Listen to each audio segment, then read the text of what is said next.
এখন লবণ চাষিদের সময় সর্বোচ্চ দামে বিক্রি হচ্ছে লবণ, ফলে মৌসুম শুরু হওয়ার আগেই মাঠে নেমে গেছেন তারা। কোথাও আবার উৎপাদনও হচ্ছে।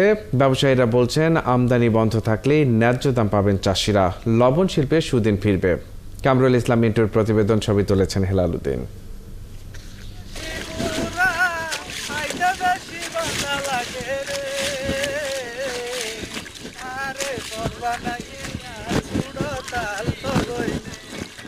সুরের শক্তি নিয়ে তৈরি করছেন লবণের মাঠ। যদিও লবণ চাষের সময় এখনো হয়নি, তবুও পুরোদমে মাঠে নেমে গেছেন কক্সবাজার সদর, ঈদগাঁও, চকরিয়া, মহেশখালী, কুতুবদিয়া, টেকনাফ ও বাঁশখালীর ৩৮,০০০ লবণ চাষি। চাষিরা বলছেন প্রতি মণ লবণ উৎপাদনে খরচ হয় ২৫০ টাকা, অথচ এখন বাজার মূল্য ৫০০ থেকে ৫৫০ টাকা। তাই আগে ভাগে চাষে নেমেছেন তারা। অনেক লবণের দাম পাচ্ছি না, অনেক বছর এইবারে নতুন আবার লবণের দাম হয়েছে, সেজন্য আমরা আগে নামিয়ে ফেলছি।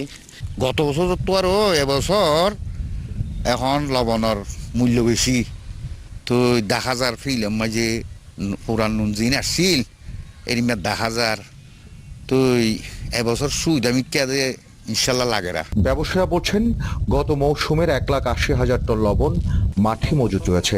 লবণ আমদানি বন্ধের সিদ্ধান্ত অব্যাহত থাকলে এবার চাষিরা বেশি উপকৃত হবেন, আগের ক্ষতি পুষিয়ে নিতে পারবেন। লবণের দাম বৃদ্ধি পেয়েছে, যার লবণ আমদানি বন্ধ থাকার কারণে আমি সরকারের কাছে জোর দাবি জানাচ্ছি, লবণ আমদানি যেন করা না হয়। তাহলে যারা লবণ চাষ করে তারা উৎসাহিত হবে, তারা লবণ মাঠকে ধরে রাখবে এবং সারা বাংলাদেশে লবণ সাপ্লাই দিবে ঠিকমতো। বিসিক কর্মকর্তা বললেন এবার প্রায় ৭০,০০০ একর জমিতে লবণ চাষের সম্ভাবনা দেখছেন তারা। আবহাওয়া অনুকূলে থাকলে কক্সবাজার লবণ দিয়ে দেশের চাহিদা মেটানো সম্ভব বলে মনে করেন তিনি। গত মৌসুমে আমাদের লক্ষ্যমাত্রা ছিল ২৩,৩৫,০০০ মেট্রিক টন। আমাদের উৎপাদন হয়েছে এই যাবৎ ৬১ বছরের ইতিহাসে সর্বোচ্চ উৎপাদন ১৮,৩২,০০০ মেট্রিক টন উৎপাদন হয়েছে। এবছর আমরা আশা করছি আরো অধিক পরিমাণে উৎপাদন হবে। কক্সবাজারে এবারে লবণ উৎপাদন লক্ষ্যমাত্রা ধরা হয়েছে ২৩,৮৫,০০০ মেট্রিক টন। কামরুল ইসলাম মিন্টু, ৭১, কক্সবাজার।